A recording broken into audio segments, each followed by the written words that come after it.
삼성이 지금 개발하고 있는 쪽도 패널 레벨 패키지라고 PLP라고 보여지는 거, 투자하신 분께서 많이 들어보셨겠는데 생각보다 이게 블루오션입니다. 그래서 요거를 잘하게 되면은 수율이 전공정 쪽에 삼성에서 이제 계속적으로 잘해야 됩니다. 그건 이쪽이 많이 달려요. 그쪽 전공정도 있는 후공정에서 보시게 된다면 그게 이제 패키지 공정 쪽에, 여기 쪽은 웨이퍼럴 패키지, 패널 패키지 둘 다 잘하고 있는 삼성이 여기서 약간의 생산성과 수율 확보할 수 있다면은 굉장히 독특한 전략이 될 수 있다고 볼 수 있습니다.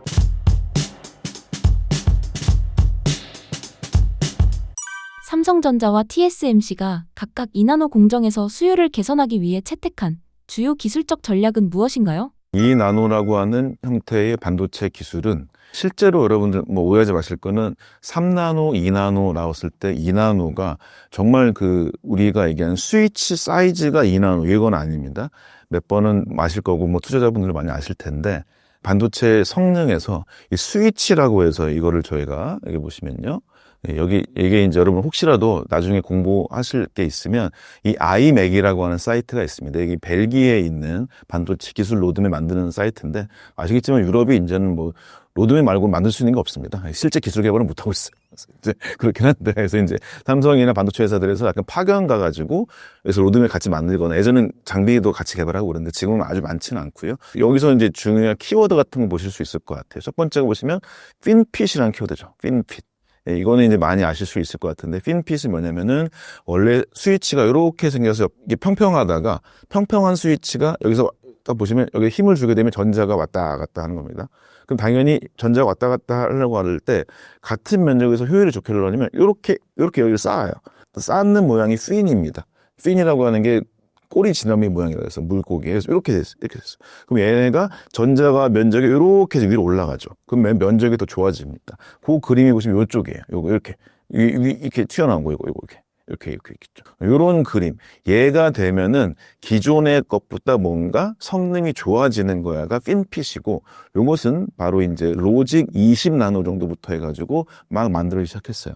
근데 그때부터 사람들이 크기를 막 줄여가지고 성능을 좋게 하는 게 아니라 크기는 조금씩만 줄이는데 성능 좋아진 것을 숫자를 그냥 줄여버리기 시작했어요. L20에서 L14야. 근데 사이즈 하나도 안 줄어들었어요. 핀핏만 그냥 쓴 겁니다. 조금 줄이다 보니까 그러면 14보다 좋아진 게 10이야, 7이다, 5다, 3이다 계속 줄어들기만 숫자만 줄어든 거죠.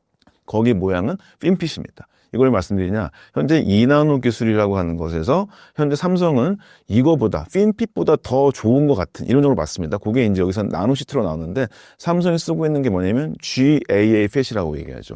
게이트 올 어라운드라고 얘기합니다. 여기서 이제 이쪽으로 보시면 이름이 회사마다 다른 거죠. 어떤 회사는 다른 걸 쓰고 삼성은 이제 이거를 GAA-FET이라고 쓰기도 합니다. 이건 이제 주로 TSMC가 쓰고 있는 이름입니다. 나노시트라고 해서 말하자면은 실제로 로드맵상에서 봤을 때 2025년부터 2나노에 TSMC가 GAA-FET을 쓸까 말까 고민하다가 쓰지 않습니다. 이게 무슨 얘기냐면은 삼성은 지금 2023년도에 원래 핀핏이라고 이렇게 만들어진 거 쓰다가 이론적으로 잘 되고 있는 이 GAA-FET을 만들었어요. 근데 그거서 3나노 때 GAA-FET을 만들었는데 성공을 했는데 아시겠지만은 수주가 없었어요. 파운드리는 뭐다? 수주가 없으면 꽝이다. 네, 이런 상태입니다. 왜 그러냐? 그게 수요 문제도 있긴 하지만 업계의 레퍼런스, 파운드리의 절대적 강자는 TSMC입니다. TSMC가 GAA-FET을 적용을 안 했는데 삼성이 해봤자 안 믿어져요. 네, 그래서 이제 현재 이 2나노 반도체를 만들 때 핀핏으로 갈 거냐, GAA-FET으로 갈 거냐라고 하는 게 현재 업계에 굉장히 귀추가 주목이 되는데 아마도 26년 정도 넘어가게 되면은 2나노에서 GAA-FET을 쓴다고 하는 게 현재 TSMC의 전략이긴 해요. 그럼 그렇게 된다면은 각 회사들이 이 수율과 성능을 만족하기 위해서 이 GAA-FET이라고 하는 걸 쓸 것 같다라고 하는 게 되겠고, 근데 3나노까지만 하더라도 핀핏이 주될 수밖에 없습니다. 삼성이 2나노나 3나노를 다 GAA-FET을 만들었는데 고객이 별로 없어요.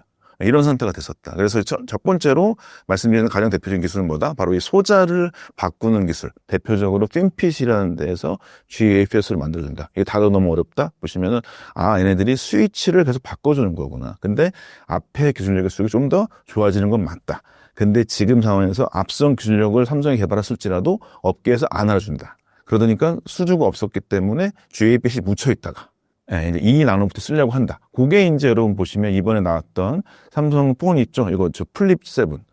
엑시노스 2500 쓴 거. 거기가 GAA-FET 2나노를 썼습니다. 왜, 레퍼런스 없어? 삼성이라도 해야지. 이렇게 된 거고. 그 다음에 이제 이번에도 테슬라에서 AI6 칩 있죠. 그것도 지금 2나노의 GFS로 하기로 합의를 한 거죠.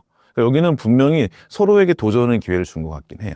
네, 근데 그 시기가 아마 그때쯤에선 2나노 쪽으로 해가지고 TSMC 쪽에서는 아마도 그쪽에서 굉장히 GFS 쪽으로, 그러니까 여기서 나노시트로 얘기하겠죠. 그쪽의 기술력이 될 것 같다는 게 대표적일 것 같습니다.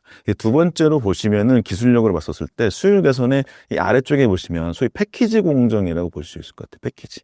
패키지 되게 이상하게 좀 복잡하게 생겼습니다. 이런 것들이 여러분 들어보신 어드밴스드 패키지. 이쪽에 대해서 니즈가 있는 것이고, 여기서 이제 크게 딴 데서 많이 얘기 안 하시는 게 있는데 두 가지가 있는데, 요걸 한번 보도록 할게요. 조금 어렵지만, 이거 예를 들어보실 것 같아요. 웨이퍼가요, 300mm거든요. 그러니까 직경이 3cm예요.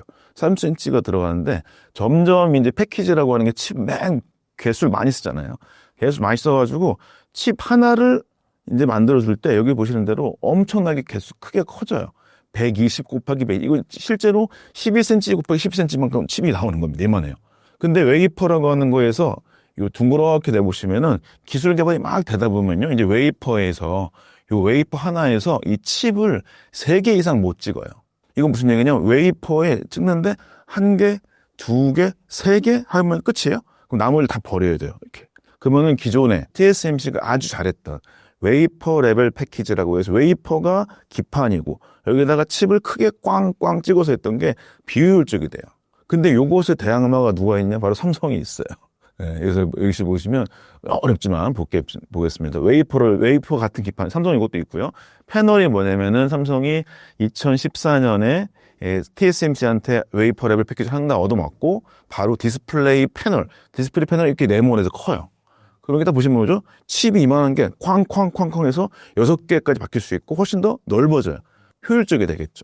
삼성이 지금 개발하고 있는 쪽도 패널 레벨 패키지라고 PLP라고 보여지는 것도 여러분이 투자하신 분께서 많이 들어보셨겠는데 생각보다 이게 블루오션입니다. 네, 그래서 요거를 잘하게 되면은 수율이 아까 말씀드린 전공정 쪽에 열심히 잘해야겠지만 삼성에서 이제 계속적으로 잘해야 됩니다. 그건 이쪽에 많이 달려요. 이거는 그쪽 전공정도 있지만 후공정 쪽에서 보시면 후공정에서 보시게 된다면 여기에서 있었다.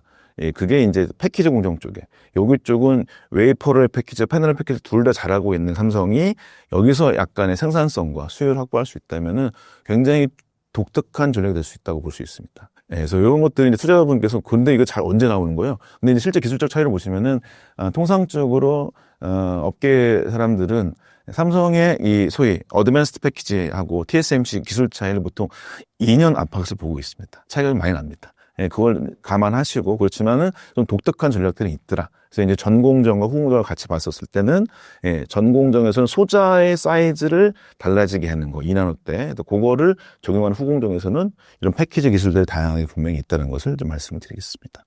TSMC가 월 4만 장에서 10만 장으로 생산 능력을 확대하는 데 있어 예상되는 도전 과제는 무엇인가요? TSMC의 도전 여부까지는 저희가 얘기할 수 있을까 싶긴 해요. 그러니까 TSMC를 먼저 간단히 말씀드리면 결국에는 이제 팹을 늘릴 때 증설을 할 때 대만에 늘릴 거냐 아니면 주로 이제 있는 게 일본이 있고 그다음에 미국이 있죠. 특히 이제 이번에도 대표적으로 이제 아리조나 팹이라고 하는 것을 약 10조 원의 지원금을 받고 만들었습니다. 근데 이제 TSMC가 대단한 것이 무엇이냐, 바로 아리조나 팹에서 미국 엔지니어들이 일했기 때문에 실력이 없을 줄 알았는데 3나노짜리 수율이 벌써 70%가 넘어버렸어요. 그러니까 얘네는 뭐다? 기본적으로 팹을 어떻게 안정하게 해서 수율을 올릴 수 있는지에 대한 기반이 됐다고 볼 수 있을 것 같아요. 이런 상태에서 만약에 TSMC가 4만 장, 10만 장 넓힌다는 얘기는 삼성한테는 굉장히 위기일 수밖에 없습니다. 결국에 이런 걸 어떻게 이제 할 수밖에 없느냐. 이제 차곡차곡 고객을 만들 수밖에 없다. 이런 생각밖에 안 드는 것이죠. 실제 업계에서는 현재는 TSMC 대비해서 삼성전자가 보통 파운드리 가격이 30% 이상 쌉니다. 이거는 뭐 어쩔 수가 없습니다. 당연히 후발주자니까요. 게다가 이제 현재 점유율 차이가 70대 8인가 그래요. 그러니까 9배 차이 나버려요, 지금. 70대 7 정도 됐죠, 지금. 10배가 9배 차이 나는데, 이 상황이기 때문에 여기서 캐파를 내린다고 하는 건 삼성한테 위기, 아니면 TSMC는 여기서 거의 도장을 찍고 싶은 것 같아요. 10만 장 만들어버리면은 여기서 우리가 한번 아예 꺾어버려야지 생각합니다. 업계에서도 삼성, 이제 우리 투자하신 분들은 삼성이 이제 따라가지 못하지 생각하시겠지만, TSMC는 삼성전자처럼 항상 경쟁할 수밖에 없습니다. 유일하게 남아있는 초미에서 공정할 수 있는 파운드리에서 삼성밖에 없거든요, 지금은. 그 아주 싹을 밟아놓으려는 거죠, 지금. 그것들이 굉장히 위기라고 볼 수밖에 없는 것이고, 결국 삼성은 지금 그 이제 고부가가치라고 할 수 있는 형태의 칩을 만들어주는 테일러 쪽에 거의 목숨을 걸 수밖에 없다. 이게 될 것이고요. 거기에서 무언가를 보여주게 된다면 말씀드린 대로 어떤 갑이든 간에 을을 비교하고 싶지 몰빵하고 싶진 않거든요. 지금 TSMC는 번호표 끊고 지금 사람들 나눠주고 있어요. 기다리세요. 뭐 이런 얘기하죠. 예, 그거 대비해서 그거에 이제 현재 남아있는 소위 낙수 효과처럼 삼성한테 물량이 오고 있게 하기만서도 그것을 잘 잡아서 항상 삼성이 찔러줄 수 있도록 도와줘야 됩니다. 실제로 여러분들 뭐 엔비디아 삼성 안 좋다고 얘기하지만 비즈니스 할 때는 엔비디아 사람이 젠슨왕이든 누구든 간에 삼성 콘택을 하고 있죠. 야, 니네 이렇게 못하냐? 계속 이렇게 하면서 좀 해봐. 이러고 있어요, 여전히. 그럴 수밖에 없죠. 당연히 싸게 만들어야 되니까. 그렇게 하는 것에 대해서 삼성이 꼭 성공을 시켜야 이제 이 캐파 증설에 대해서 대응 가능하겠다라고 말씀드릴 수 있을 것 같습니다. 삼성전자가 3나노 공정에서 쌓은 경험이 2나노 수율 안정화에 어떻게 기여하고 있나요? 3나노, 2나노라고 하는 게 아까 말씀드린 대로 숫자에서 3에서 2니까 뭐 50%가 좋아졌냐 이런 건 아닙니다. 통상적으로 소자 크기를 보자면 한 10% 정도 좋아지거든요. 길이가 1 곱하기 1이에요. 그래서 10%를 줄였어요. 그러면 얘가 0.9, 0.9니까 0.81이 되죠. 그러면 면적이 20%가 감소된 거죠. 당연히 면적이 줄어들어요. 면적은 줄어드는데 성능은 더 좋아져요. 그래서 이제 소위 얘기해서 파운드리 업계에서 이거 평가를 할 때 나노 숫자보다는 PPA라고 얘기합니다. 많이 아실 것 같아요, 지금은요. P, 퍼포먼스, P, 파워, A, 에어리아. 아시겠죠? 이 면적당에 얼만큼 속도가 빨리 나오고 전력은 덜 드냐. PPA라고 하는 거 봤을 때 당연스럽게 3나노보다 2나노가 일반적으로 좋아질 수밖에 없겠죠. 근데 3나노가 되지 않으면은 2나노는 어려울 수도 있습니다. 이거에서 가장 나빴던 점이 바로 인텔이 7나노 장인이었다가 자기가 1.8나노미터 하려다가 망했죠. 이런 게 분명히 있습니다. 그래서 3나노를 거치는 건 당연할 수 있을 것 같고요. 지금 삼성의 업계에서 얘기는 4나노, 뭐 지난번에 칩넷 기술도 나왔지만 4나노 정도는 이제 안정된 것 같다는 얘기가 나왔습니다. 좀 오래 걸렸죠. 그래서 근데 거기서 밟고 이제 3나노도 안정적으로 해서 수주를 좀 따고 이번엔 뭐 저기 신규 공장 테일러 같은 경우에서 아주 2나노까지도 할 수 있으니까 진행을 하고 그래서 이제 중요한 거 결국에 뭐냐. 제가 뭐, 저도 책에서 항상 강조하고 있고, 이 수율 확보라고 하는 거 과연 어떻게 할 것인가의 문제입니다. 결국에 이 수율 확보의 문제는 연구 개발하는 엔지니어의 문제가 아니라 생산 단지 내에서의 상황이거든요. 그래서 이 생산 단지의 상황이라고 하는 거는 이 반도체 라인을 와보시면요. 뭐 2천억짜리 ASML 장비도 있고, 뭐 몇백억짜리, 몇십억짜리 뭐 어프라이즈 장비 되게 많이 있거든요. 이 같은 장비들이 거의 90%가 쓰고 있습니다. 10% 남짓 정도가 뭐냐면 결국에 국내사 장비나 이제 좀 그런 장비인 것이고 나머지 건 동일한 장비예요. 근데 여기서 왜 수율 차이가 나냐? 결국에 장비뿐만 아니라 장비 간의 차이도 생기고요. 그다음에 장비 아래쪽에 뭐 배관 달려 있고 건물 짓는 것에 대한 차이도 막 있어요. 말하자면 그게 전체적으로 소위 반도체 생산인 팹 인프라가 안정적으로 돌아가줘야 수율이 나옵니다, 지금. 그것에 대한 기반기를 확보를 하지 못하면 3나노 수율도 2나노 수율도 불가능합니다. 이것을 우리 충분히 알아야 돼서 차곡차곡 올라가는 현재 이 이유가 그럴 수밖에 없다인 것입니다. 그래서 삼성한테는 두 가지 기회가 왔죠. 테일러 팹을 정말 인프라를 잘 지어서 실제로 잘 만들 수 있을 것인가 하나가 있는 것이고 기존의 화성이나 이게 평택에 있는 파운드리 팹에 대해서 수율을 올릴 수 있게. 요거는 잠깐 말씀드리면은 화성 사업장이나 평택 사업장 보시면은 라인이 150m짜리 되고 300m, 500m 이렇게 커지거든요. 근데 TSMC는 200m 팹이라고 요만한 것을 복사 붙여넣기 해서 만들어놨어요. 무슨 얘기냐면 200m 정도가 가장 인프라 관리가 좋다고 하는 것이 나왔다는 거죠. 삼성도 그런 것을 잘 벤치마킹 해야 됩니다. 그래서 이제 실제 레시피는 잘 만들었는데 수율 안 나온다는 얘기는 무엇이냐? 각 장비 간이 뭔가 쓸력이 다르다는 얘기죠. 혹은 아니면 장비 중에서 뭔가 부족한 장비가 있다는 얘기겠죠. 과감하게 포기해야 됩니다. 이런 것들을 보시고 실제로 3나노에서 수율에 저하된 요인이 뭐냐? 이게 팹에 대한 요인이냐? 개별 장비의 퍼포먼스냐? 두 가지를 확인해가지고 이 수율을 70% 정도까지 올려줘야 결국에는 이 가능하지 않을까 싶습니다. 그래서 수율 올려주는 거 가장 중요하다고 볼 수 있을 것 같고 그것이 잘 한다면 3나노나 2나노나 기반을 잘 닦일 수 있어서 이 수율 확보가 중요하지 않을까 말씀드리겠습니다. 거기서 투자 관점으로 잠깐 말씀드리면 저는 이제 뭐 국내 장비사한테는 굉장히 죄송한 얘기일 수 있겠지만 모든 장비를 국산할 수 없다는 건 되게 중요합니다. 그러니까 그게 이제 특정 회사 이름을 언급할 수는 없겠지만 국내 장비사의 일부 장비사들이 계속적으로 라인에서 사고가 많이 나고 있어요. 그 얘기는 무슨 얘기냐? 크게 두 가지겠죠. 그것을 만들고 있는 삼성 기술 엔지니어가 실력이 없을 수가 있습니다. 두 번째, 그걸 만들고 있는 납품하는 장비사 엔지니어가 기술이 없을 수 있거든요. 둘 다 문제예요. 근데 이렇다고 본다면 TSMC는 국내 장비사가 하나도 없어요. 거의 없습니다. 그럼 왜 이렇게 잘 만들지? 결국에 장비를 다룰 수 있는 노하우가 잘 쌓여있고 TSMC가 장비사들과 협력을 하더라도 굉장히 빡빡하게 관리하고 있는 상황이거든요. 바로 이 지점을 잘 만들어줘야 같은 장비에서 퍼포먼스도 동일하다. 이것을 분명히 우리가 알고 있어야 돼서 그것의 인프라 구축이 필요해 보입니다.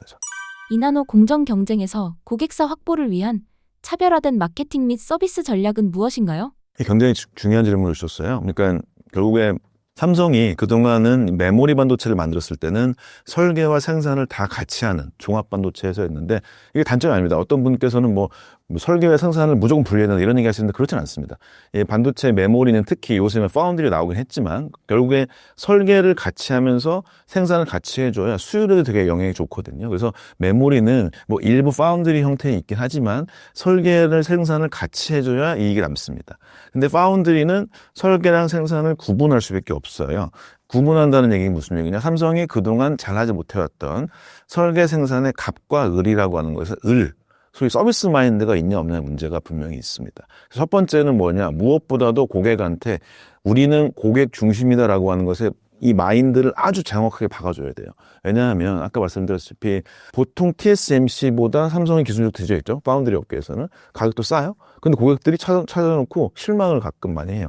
우리 삼성 제 옛날 선후배들은 미안하긴 하지만 서비스만도 너무 없다는 얘기야. 왜냐하면 삼성은 그동안 국내 1등으로서 어떻게 하는 거죠? 계속 우리가 갑이니까 딴 건 보안이지 뭐 이렇게 했었어요. 여기서 기술 자체를 얘기할 때 여기는 우리가 사내 보안이 안 됩니다라고 하는 게 너무 많아요. 근데 미안한 얘기지만 TSMC는 그냥 개방하는 기술을 삼성은 보안이라고 해야 되는 겁니다. 안 그래도 2등 주자인데 기술을 감추고 있어. 되게 당황스럽죠. 이것에 대해서는 내부적으로 봤어가지고 업체와 협력, 개방이라고 하는 것에 대해서 인사고과 같은 평가를 잘 줘야 됩니다. 이런 거에 변화가 없으면 굉장히 힘들어요. 그게 있는 것이고 두 번째로는 결국에 이제 현재 여기서 마케팅 전략이 뭘 수밖에 없냐? 테슬라를 성공시키는 것밖에 없다.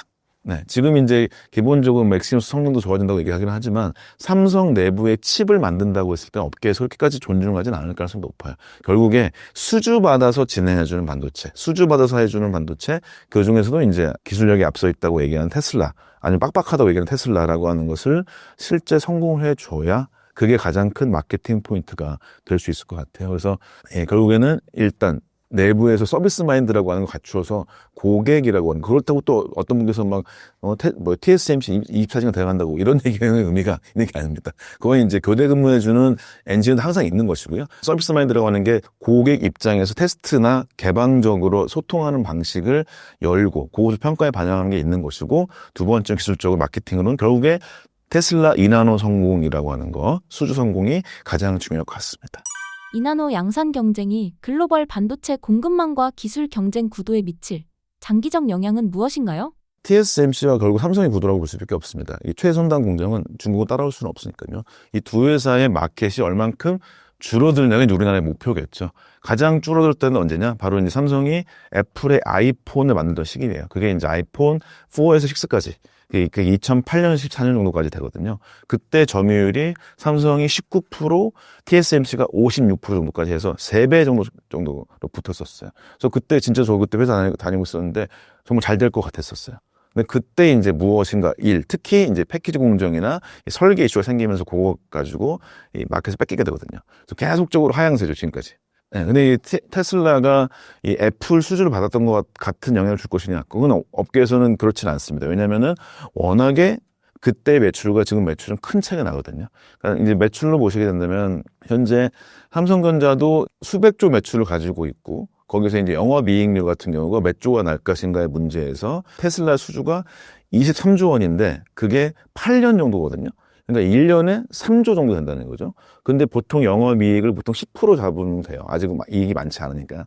그러면 보통 3천억 정도가 이익이라는 얘기거든요. 삼성의 조 단위 영업이익 봤을 때 많은 포션은 아닙니다. 근데 이거 성공해주고 거기서 레퍼럴 쌓아야 되는 게 되게 중요할 수밖에 없겠죠. 그렇게 된다면 지금 삼성은 이제 2027년 정도로까지 해가지고는 가능하다면은 차이를 70에서 한 60으로 떨어뜨리고 삼성이 목표는 20까지 간다면 예전은 비슷해지겠죠. 이 정도까지 갈 수 있게 된다면은 글로벌 서플라이는 당연히 달라질 수 있습니다. 네, 그런 거를 갈 수 있게 돼야 될 것 같고요. 그럼 뭐가 필요할까? 그러면 이 6대 2 정도까지 좁힐 수 있다면, 뭐, 삼성은 굉장히 이제 의미가 있는 회사가 될 가능성이 높은 것이죠. 네, 근데 그게 쉽지는 않다는 현재 아주 분명한 상황입니다. 그러니까 레퍼런스라고 해서 레퍼런스는 설계 사람들이랑 같이 계속 일을 했어서 가지고 수주를 받아서 레퍼런스가 쌓이고 레퍼런스 쌓여서 소주를 받고 긍정적인 사이클을 했었고 그러게 보면은 옛날 3나노 때 굉장히 고객이 많다가 여러분 한 5년 정도 뒤에는 얘가 이제 1.4나노나 이 정도가 이제 실제 메인이겠죠. 그럼 3나노가 레가시가 돼요. 그럼 레가시 공정을 또 다시 수주를 받아. 이게 선순환이 계속 됩니다.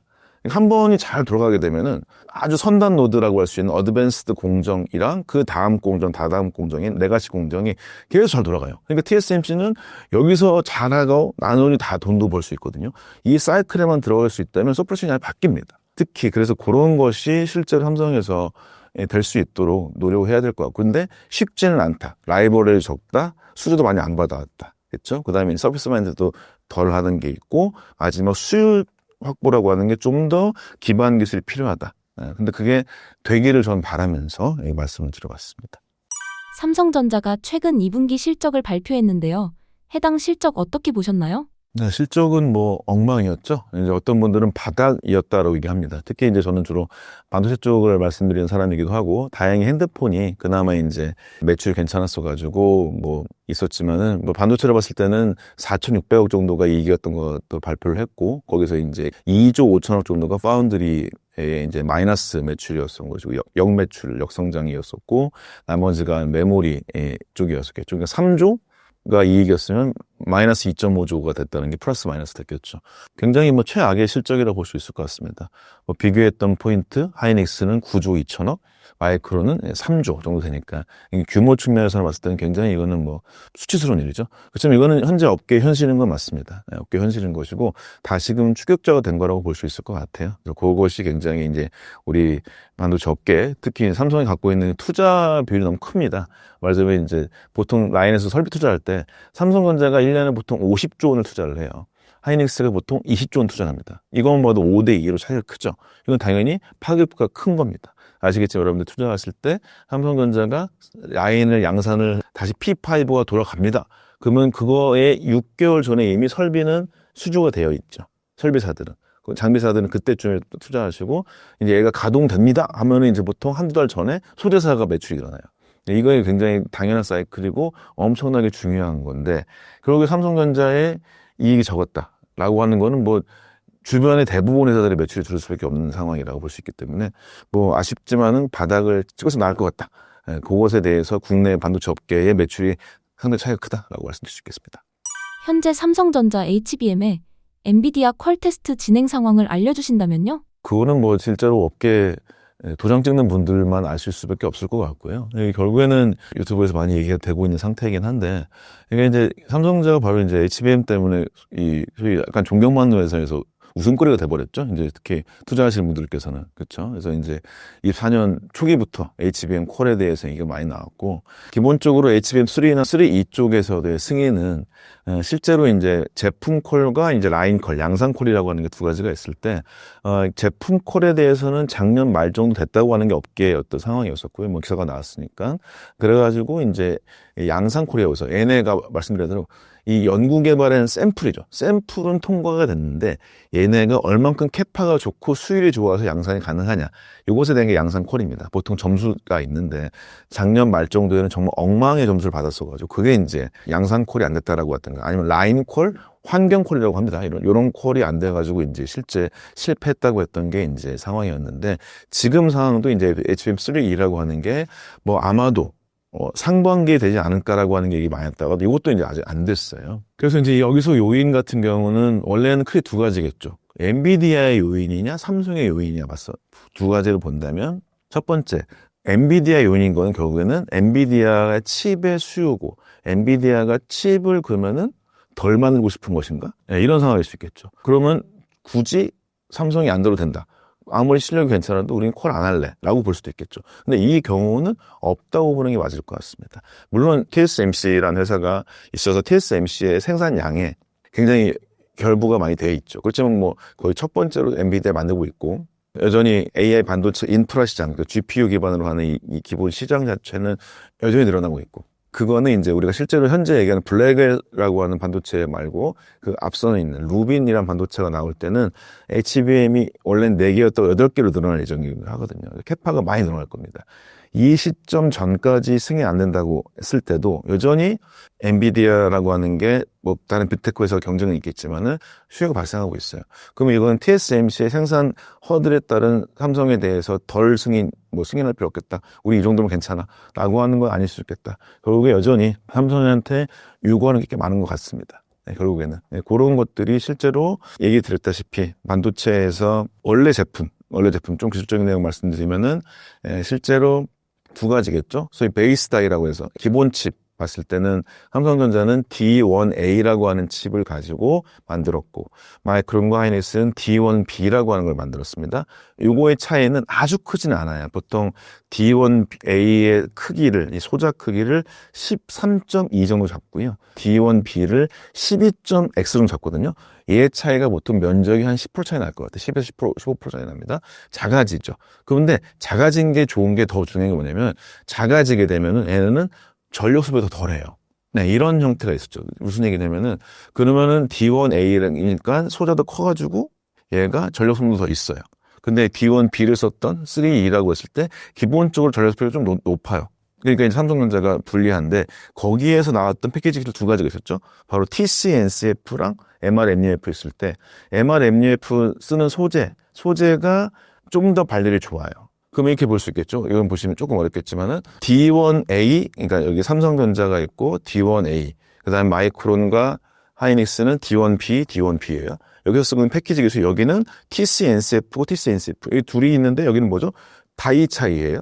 여기는 뭐죠? 여기는 MRMUF랑 D1B니까 여기는 패키지 차이죠. 근데 여기서 지금 이 두 회사는 지금 OK란 말이에요. 그럼 무슨 얘기예요?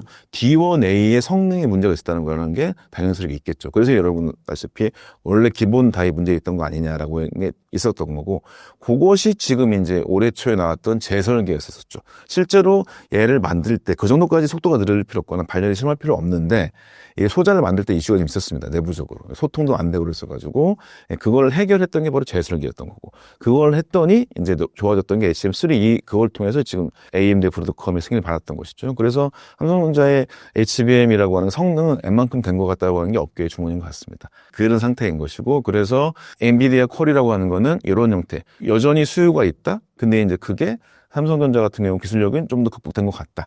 거기서 남아있는 거라고 하는 게 이제 올해 정도를 목표로 하고 있다 말씀드리고, 올해 될 것 같다라고 말씀드리면 어려울 것 같습니다. 네, 그 정도까지는. 좀 투자하신 분들께서는 제가 봤을 때는 앞서도 말씀드렸던 것 같은데, 결국에는 콜 됐다고 해서부터 투자해도 될 것 같습니다. 전영현 부회장이 엔비디아에 방문했다고 하는데요. 어떤 목적으로 방문한 것으로 보시나요? 뭐 여러분들 이제 아시겠지만 뭐 대통령끼리 정상회담 한다는 건 뭐죠? 미리 아래서 다 물림 작업한 거죠. 다 한 다음에 이제 이런 조항들에 대해서 조금만 얘기하고 우리 이제 이렇게 친해져서 이제 악수합시다라고 하는 게 소위 회담의 결과, 대표자들끼리 만나는 거잖아요. 전영현 부회장이 갔다는 얘기는 웬만큼 뭔가 된 상태이거나, 반대는 뭐일까요? 뭔가 큰 문제가 생겨서 호출당했을 수도 있겠죠. 두 가지일 것 같아요. 근데 이제 지금 상황에서 봤을 때는 이제 뭔가 좋은 것들이 일어날 수 있을 것인가에 대한 상황으로 보는 게 낫지 않을까 생각이 들긴 합니다. 근데 그게 아주 멋지게 뭐 승인이라고 하는 것을 실제로 내부로 굉장히 큰 시크릿일 것이고요. 아시겠지만 모든 회담과 모든 승인이나 모든 협상은 마지막 날까지도 안 될 수도 있는 상황이 될 수 있거든요. 그래서 그런 것들에 대한 디테일한 협상을 할 수 있지 않을까 싶은 생각이 들고, 이것은 이제 삼성전자가 작년부터 계속 고생했던 건 뭐냐면, 여전히 소위 파운드리라고 하는 입장, HBM은 삼성이 설계도 참여하기도 하긴 하지만 결국에 팹리스 회사라고 할 수 있는 AI 반도체 칩 회사랑 연결하는 제품이라고 하는 거, 소위 이제 우리가 삼성이 을이 돼야 된다라고 하는 입장을 충분히 확인하고 그 결과를 냈느냐, 그것을 대응했느냐 여부일 것 같아요. 그것이 얼만큼 됐는지 같은 것을 실제로 평가하는 하나의 수준이지 않나 싶습니다. 고개 숙일 때는 확실히 숙여야겠죠. 그래서 간청을 하러 갔든 승인하러 갔든 간에 찾아가는 건 필요하다고 봅니다. 삼성전자 파운드리 전망을 알려주신다면요? 네, 삼성전자 파운드리는 실제 이제 과연 레퍼런스를 얼마큼 확보해내야 문제일 것 같습니다. 레퍼런스 확보에 있어서는 지금 이제 하나 레퍼런스 한 건 삼성 내부에서 플립 7이라고 하는 거 있죠. GAFS로 만들게 됐고, 그다음에 이제 테슬라가 시작이라고 볼 수 있을 것 같습니다. 결국에 삼성은 이제 대표적으로 우리가 계속 얘기하는 HBM의 승인, 엔비디아 승인과 그다음에 이제 파운드리의 소위 이제 부활, 뭐 이렇게 볼 수 있을까요? 예, 됐을 때는 일단은 부활의 가능성은 다행히 잡았다. 네, 이렇게 볼 수 있을 것 같고, 여기서 말씀드리고 싶은 거는 어떤 분들께서 계속 교단위 적자를 보고 있기 때문에 파운드리를 분사해야 되는 거 아니냐 얘기하시는데 그건 옳은 말은 아닌 것 같습니다. 삼성은 그나마 갖고 있을 수 있는 게 뭐냐, 여기 잠깐 보시면요, 패키지 로드맵인데 삼성이 뭐가 있죠? 보시면 메모리 반도체가 있고, 이 패키지 반도체가 이게 뭐냐면 파운드리 반도체거든요. 그래서 삼성은 전 세계에서 유일하게 메모리랑 시스템 반도체 생산을 두 개 다 할 수 있는 회사 라고 볼 수 있을 것 같아요. 이것을 정말 교두보가 잘 마련돼서 여기에 최적화할 수 있다. 지금은 굉장히 삼강체조 되어 있는, 설계는 엔비디아, 생산의 파운드리 생산의 대표적인 게 TSMC, 메모리는 하이닉스. 요거 구축이 잘 되어 있잖아요. 요 구축이 잘 되어 있는 것에 대항마는 결국에 팹리스 회사가 이렇게 구축되어 있는 회사가 두 개나 있잖아요. 그거 말고 원술수원으로 삼성이 다 해. 네, 지금 테슬라가 만약에 된다면 될 수 있거든요. 근데 지금 하나의 기회가 무엇이냐, 바로 현재 반도체에서는 메모리 월이라고 얘기하죠. 메모리가 되게 느려요. 그러니까 실제 GPU가 있으면요, 메모리가 막 풀 가동하죠. 근데 GPU는 거의 놀고 있어요. 말하자면 메모리 월이 있기 때문에 이 조금이라도 우리나라가 테슬라의 생산뿐만 아니라 AI형 반도체의 메모리라고 하는 걸 중심으로 해가지고 무언가 새로운 마켓과 기술을 만들 수가 있거든요. 요것에 대한 기회를 삼성이 잡을 수는 있습니다. 테슬라 분명히 승인이 중요하고, 그 다음에 만약에 덧붙여서 굳이 얘기하자면은 소버린 AI죠. 여기서 적극적으로 나설 필요 있습니다. 이게 작년 정도 있었죠. 네이버와 같이 만들었던 마와 원칩이라고 하는 걸 했다가 결렬했어요. 왜냐? 또 삼성은 야, 우리 설계회사야, 이런 마인드가 여전히 있었다는 거죠. 그것을 줄이고 소버린 AI 할 때 우리가 다 만들어줄게. 메모리 하이닉스 꼭 와도 돼. 하이닉스 메모리 우리 경쟁해서 우리가 원하는 거 쓰자. 그럼 메모리랑 시스템 반도체 무엇이든 간에 이거 AI가 들어갈 수도 있죠. 통신이 들어갈 수도 있고 다 들어갈 수 있어요. 뭐든 간에. 자동차 들어갈 수도 있어요. 그거를 만드는 것을 잘 개발한다면 이것의 셋을 통해서 어떤 새로운 시장을 만들 수 있을 것 같고, 지금 당연히 테슬라 같은 경우도 어떤 상황을 갖고 있을까요? 여기서 말도 잘 안 들어주고 있는 TSMC가 아니라 나는 말 잘 듣는 삼성이라는 사람을 써가지고 여기서 우리를 새로운 어떤 걸 구축할 거야. 왜냐하면 테슬라의 모든 GPU 같은 것을 엔비디아가 하게 되면 테슬라가 정보를 다 뺏기게 되거든요. 네, 이런 상태죠. 마찬가지로 소버린 AI 한다? 껍데기를 다 그냥 남의 걸로 해가지고 만든다. 이 두 가지에 대해 삼성이 전향적으로 을 마인드로서 할 수 있다면 파운드리 전망은 그나마 낮지 않을까 말씀드려 보겠습니다. 개선 시점 예상은 솔직히 쉽지 않습니다. 이게 두 가지인 거죠. 첫 번째로 테일러 수율 여부가 되게 중요할 것 같아요. 그러니까 테일러라고 하는 게 어떻게 잘 보시면 신규 팹, 그 다음에 기존 팹 두 가지 나눠보도록 할게요. 여기서 더 어려운 건 솔직히 기존 팹이 더 어렵습니다. 수율. 왜냐면 기존에 이게 우리가 이제 삼성이 메모리 마인드였기 때문에 메모리는 수율 내기가 좀 더 쉬운 편이에요. 이건 제 책에 나와 있습니다. 메모리 수율이 왜 쉬운지는. 시스템 반도체가 훨씬 어렵습니다. 칩도 크고 하나만 디픽이 떨어져도 수율 저하가 많이 돼요.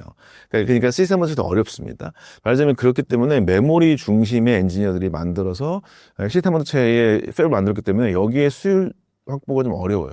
말하자면 여기는 울퉁불퉁해. 근데 테일러를 정말 잘 건설해가지고 실제로 뭐 가동하고 6개월 정도 남아있는데, 그때 이 새 팹을 정말 수율의 기본을 갖출 수 있게 정말 면밀하게 벤치마킹 해가지고 그것을 만들어줘야 될 것이고, 그게 잘 된다면 굳이 얘기되면 테슬라 칩이 잘 나온다. 그럼 26년 말 정도, 26년 중반 정도에는 한번 봐야겠죠. 그게 이제 이 TSMC 말씀드렸다시피 아리조나 팹의 3나노 바로 하자마자 70%가 나왔던 거, 이런 거 같은 것들 성과를 거둘 수 있는 좋은 기회는 테일러 쪽에 있을 것 같고요. 그 다음에가 이제 기존 레가시 팹 같은 경우는 결국에 엔지니어들한테 매달릴 수밖에 없어요. 엔지니어들한테 힘을 부어줘가지고, 이게 우리가 설비가 디지털 봤을 때 1호기, 2호기 막 다 있어요. 근데 1호기, 2호기, 3호기, 4호기만 이렇게 있는데 얘네가 디지털 버전이 다 똑같아. 근데 봤더니 내부 요소가 다 달라. 이런 걸 맞출 수 있는 거 결국에 엔지니어의 기술밖에 없거든요. 그래서 레가시 팹은 엔지니어가 필요할 수밖에 없겠다. 새로운 팹 같은 경우는 인프라를 잘 조정해서 하게 된다면 뭐 내년 정도? 근데 이건 아주 큰 희망인 것이고 생각보다 쉽지는 않습니다. 이외에 삼성전자에 기대되는 호재를 전해주신다면요? 네, 기대되는 호재는 결국에는 뭐 HBM의 승인일 것이고 그것의 승인이 중요한 가장 큰 이유는 바로 엔비디아 쪽이랑 해서 메모리라고 하는 마켓에 대해서 이제 충분히 소위 고부 가치를 만들 수 있는지 없느냐 그것들이 좋을 수 있을 것 같고 삼성전자가 그나마 이제 이렇게 지금 어떤 분은 바닥이라고 그러는데 저는 이제 바닥은 맞을 것 같은데 언제 올라갈지는 잘 모르겠어요. 그게 이제 시간으로 보자면 HBM3E가 승인된 시점 이후로 분기 하나 지나야 매출이 발생될 것이고요. 그 다음에가 이제 파운드리도 마찬가지로 내년 정도가 되기 때문에 뭐 올해 말 정도부터가 좀 더 반등이 있지 않을까? 3분기 때가 된다면 아마도 그건 HBM3가 만약에 3분기 때 승인했는데 그걸 갑자기 매출이 확 올랐다. 그거는 2분기 때 나왔던 재고자산 그게 어떤 건지 아직 확실치 않습니다. 그것이 갑자기 확 나간 거죠. 그렇게 된다면 바로 날 수도 있겠지만 대부분 이제 올해 말이나 파운드리는 내년 후반부 정도 때 가능할 수 있을 것 같은 생각이 들고요. 그때 이 반도체 쪽은 그 두 가지가 있고 호재라고 볼 수 있는 건 결국에는 실제로 삼성이 다 잘할 수 있는 건 뭐냐? 이제 디바이스 쪽이겠죠. 이 디바이스랑 세트 같이 써가지고 DX죠. 고객의 익스피리언스. 이번에 갤럭시 폴드 플립 지금 폴더 7 같은 경우는 이제 엄청나게 인기가 많다라는 게 나왔죠. 삼성의 호재는 결국에 뭐냐면 하드웨어를 잘하다는 게 여전히 있습니다. 그래서 이제 이 삼성전자 주가가 보시면 어떻게 되어 있냐? DS라고 하는 반도체, DX라고 하는 휴대폰, 그 다음에 하만이라고 하는 게 있고 SDC라고 해서 디스플레이가 같이 있어요. 여기서 보면 이 디스플레이 쪽 있죠. 디스플레이는 생각보다 굉장히 마켓이 좋습니다. 이게 우리가 알고 있는 접어지는 거 있죠? 요거나 애플도 지금 삼성 거 디스플레이 쓰고 있어요. 이쪽에 하드웨어적 개선이 여전히 있다고 하는 게 있다. 그게 이제 핸드폰 쪽이나 이 SDC 쪽의 매출 같은 것도 기대해 본다면 의미가 있지 않을까 싶어서 일단 여기 DS 반도체는 그 두 가지 승인과 매출 여부에 따라서 올해 말 정도 기대할 수 있을 것 같고 그 중간에는 약간의 이제 소위 해지를 해주는 느낌으로 핸드폰 쪽이나 SDC 쪽 디스플레이 쪽에 호재가 있을 수 있겠다 말씀드릴 수 있을 것 같습니다. 마지막으로 신사임당 구독자분들께 한 말씀 부탁드립니다. 짧은 시간, 긴 시간 말씀드려주셔서 감사드리고요. 한국 반도체는 결국에 이제 현재 우리나라에서 가장 경쟁력 있는 사람이면서도 어떤 면에서 계속 추격과 아니면 이제 소위 격차를 넓히려고 하는 것들에 각 회사마다 일들이 일어나고 있습니다. 구독자분들께서는 투자하시거나 아니면 지식 쌓으려고 듣고 계실 텐데요.